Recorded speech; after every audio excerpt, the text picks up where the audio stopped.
Hi, hello, isang magandang umaga, tanghali, hapon, gabi sa inyong lahat.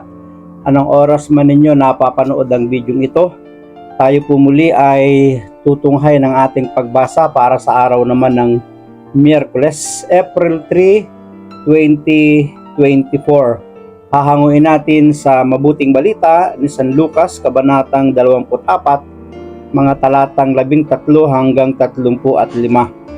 Nang araw ding iyon, ang dalawa sa mga alagad ay patungo sa isang nayong tinatawag na Imaus.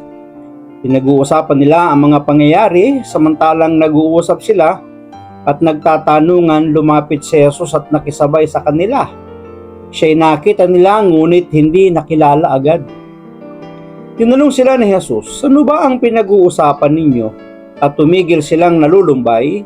Sinabi ng isa na ang ngalay Cleopas, "Kayo lamang po yata ang dayuhan sa Jerusalem na hindi nakakaalam sa mga bagay na kakatapos pa lamang mangyari. Siya pa naman ang inaasahan naming magpapalaya sa Israel." Sinabi sa kanila ni Jesus, "Kay hahangal ninyo, ano't hindi ninyo mapaniwalaan ang lahat ng sinabi ng mga propeta?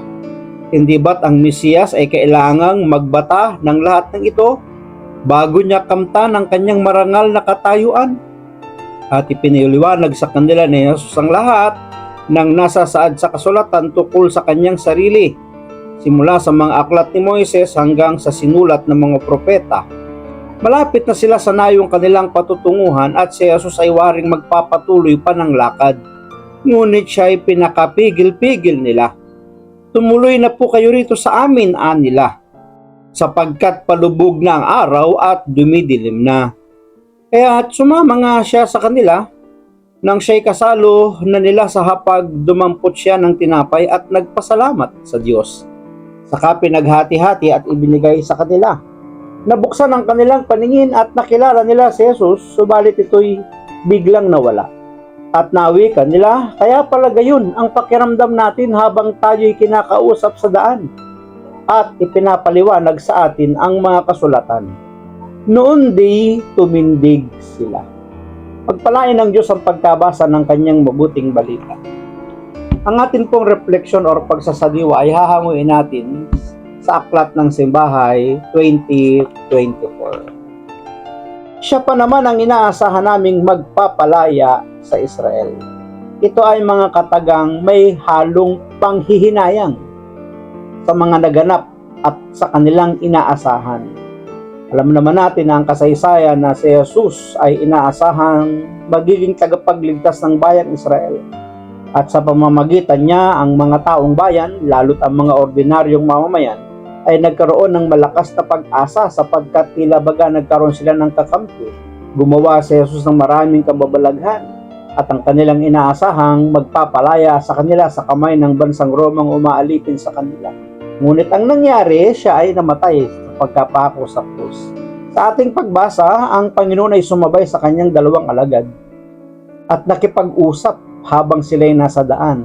Ang kapansin-pansin kay Maria, nakilala agad ni Maria ang tinig ng ating Panginoong Yesus nang siya'y tawagin sa kanyang pangalan.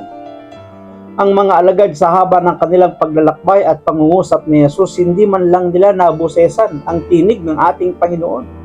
Kailan lang nila nakilala ang Panginoon nang gawin na ni Jesus ang pagpira-piraso ng tinapay. So nakilala si Jesus sa kanyang kanyang gawain.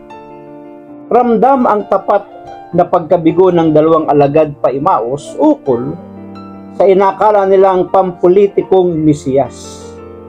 Kaya ilag si Jesus sa panawag na Mesiyas ay hindi dahil hindi ito totoo, kundi ayaw niyang isipin ng mga tao na pamumulitika ang kanyang pakay. Totoo yun eh. Kaya nga minsan may mga panahon na pinagbabawalan niyang sabihin ng mga tao ang kanyang mga ginagawa sapagkat ayaw niyang maging banta, threat siya sa gobyernong umiiral nung panahon na yon. Na bagamat siya nga ang Mesiyas, ayaw niyang magpatawag. Hindi dahil sa hindi totoo yun, kundi totoong siya ang Mesiyas, ngunit ayaw niyang ilantad kung sino siya. Gayunpaman sa kaibuturay, nais nilang mapalaya ang Israel na bukod sa pampulitikang ibig katuturay, may malalim na hugot. kalayaan mula sa kaalipinan, paglaya sa pagsakop sa kanila, sa pagpapahirap sa kanila, sa pagkontrol sa kanila, pati sa kanilang mga pangbubuwis na ibinibigay sa gobyernong sumakop sa kanila. Mainam din na itanong natin sa ating sarili kapag tayo may dinadalang suliranin. Kanino o saan ba tayo lumalapit? Palayo, papalapit sa Panginoon, pagtigil o paghinto? O kaya baka naman ayaw na nating kumawala kahit sa pagkakaalipin o kaalipinan ng ating buhay. Pero tatandaan natin, hindi tayo bibitawan ng ating Panginoon katulad ng mga alagad na sila'y palayo sa Jerusalem kung saan sila'y tinawag. Sinamahan sila ng Panginoon at nagpakilala sa kanila para sila'y bigyan ng malaking pag-asa sapagkat nakilala nila kung sino si Jesus. Maraming salamat at pagpalain tayo palagi ng ating Panginoon. Ang akin lamang palaging sabit, I love you with the love of the Lord. Bye-bye and bye-bye.